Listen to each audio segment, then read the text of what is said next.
Hi, I'm Nicholas Glynn, and this is Group One's Use Case 2. So, the first part of Use Case 2 was to identify ExxonMobil's key business initiatives over the next 9 to 12 months. And here our group identified a lot of initiatives. The first one was net zero emissions by 2050.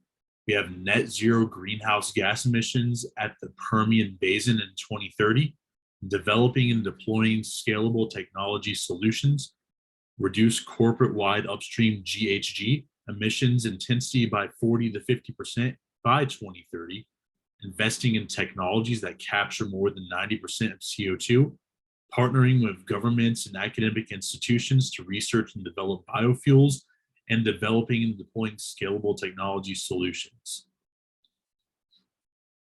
Next, we move on to ExxonMobil's key business entities, another step within the descaling process. So for key business entities, we decided to focus on developing and deploying scalable technology solutions. For customers, we have providing products to help them reduce their emissions, such as natural gas, advanced fuels, and improved materials. For products, we have using newer technologies that produce less emissions for energy, such as wind turbines, hydropower, and using better drilling practices. We identified vehicles as another key business entity, so transporting fuel across the world via truck, ship, maybe other technologies will come out in the future to transport. And then partnering with universities and students' behavior will be influenced by the research on biofuels.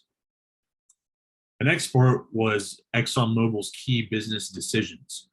So we identified a few here. The stakeholders must decide what kind of products to focus on developing for customers. Stakeholders must come up with the better practices of producing energy in order to reduce emissions, and what kind of partnerships will developing with universities and government institutions.